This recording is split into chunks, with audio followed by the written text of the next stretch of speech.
Welcome, leaders. Look around you. Whether you are a CEO, an executive, or an aspiring entrepreneur, what's one constant pressure you face every single day?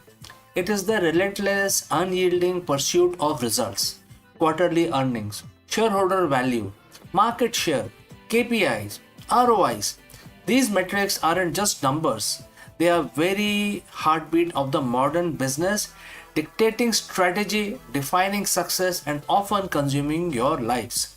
The mantra is clear: focus on the result, deliver the numbers, hit your targets. And we have been taught to believe that this intense or almost obsessive focus is the only path to success. But what if I told you that this deeply ingrained belief, this very foundation of the corporate strategy, might actually be a paradox? What if the path to truly superior outcome begins by ignoring the result themselves?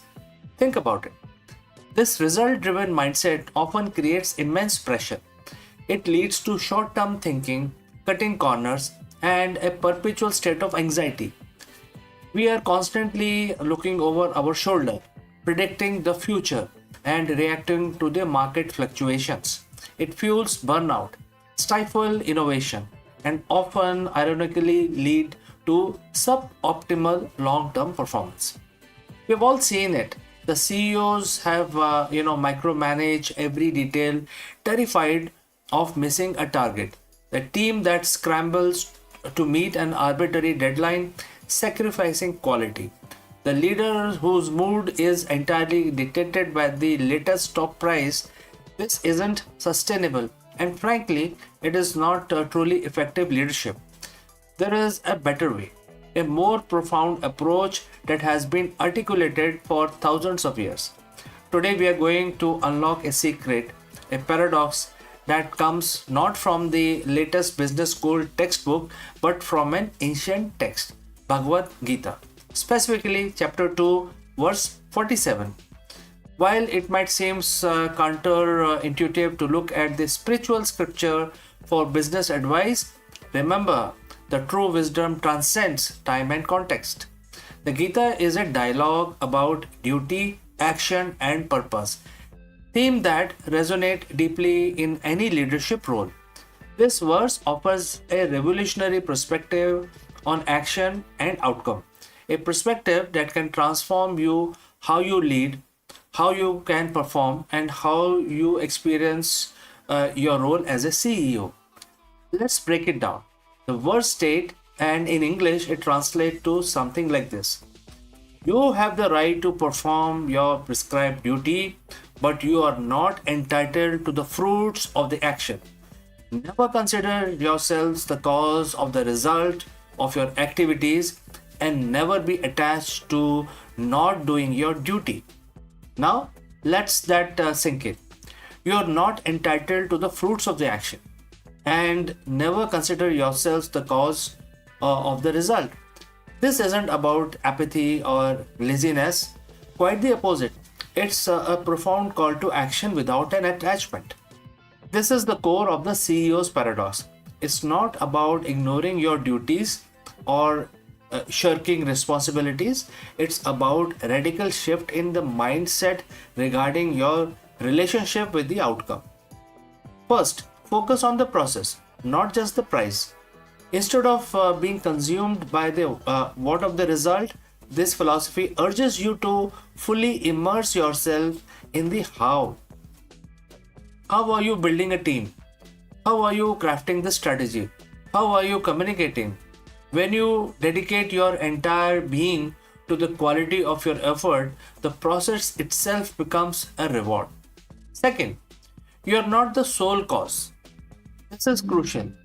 No matter how brilliant you are, no single leader is entirely responsible for every outcome. There are countless variables, market forces, team dynamics, unforeseen circumstances, even luck.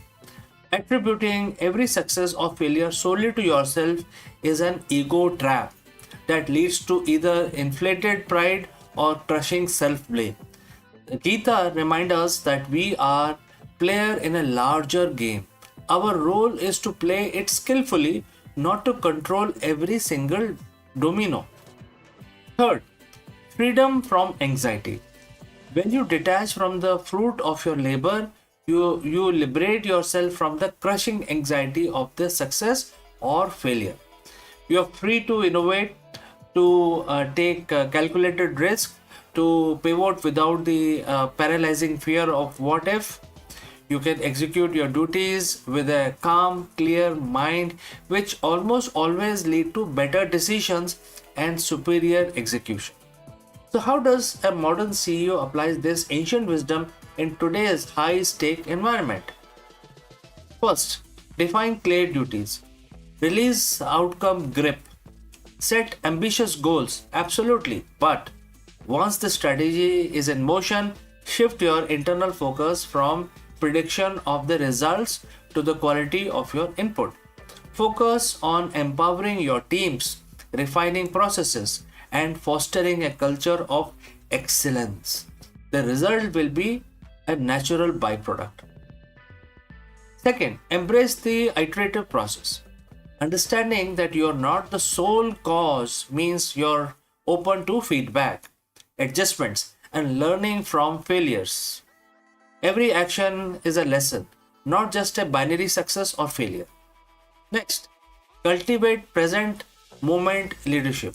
Stop living in the future, worrying about the next quarter. Be fully present in your meeting, fully engaged with your team, fully immersed in the challenge at hand. This presence leads to clarity and impactful decisions. Next, decouple self-worth from the company's performance. Your value as a leader and as a person is not solely defined by the latest quarterly report. This detachment is not indifference, it is the emotional intelligence, allowing you to lead with greater resilience and less emotional volatility. Next, the paradox is powerful. By ignoring the result in the sense of detaching from the emotional high and low and the need to control every outcome, you paradoxically create a condition for better outcomes. You become a leader who is more resilient, who is unfazed by setbacks because your worth isn't tied to them. You are more innovative, free to experiment because fear of failure is diminished. You are more focused because you present and engage in the process, leading to higher quality work. You are more inspiring.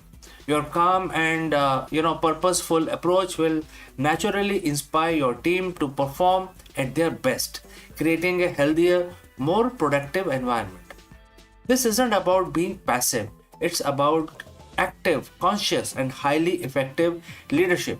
It's about understanding that your true power lies in your effort, your duty, and your unwavering commitment to doing what is right, regardless of what the scoreboard currently says. The Bhagavad Gita, chapter 2, verse 47, isn't just an ancient lesson. It's a blueprint of, especially for the modern executive excellence. It challenges our ingrained notions of success and offers a pathway to sustainable, impactful leadership. So, friends, I invite you embrace the CEO's paradox. Focus on your duties, on your process, on your effort. Release your grip on the outcome and watch as the result, the truly meaningful ones begin to align themselves in ways you never thought possible. Thank you for joining me live. If this video resonated with you, share this video and let me know in the comments how you plan to apply this paradox in your leadership journey. Until next time, lead with purpose, lead with presence, and lead without attachments. See you in the next one.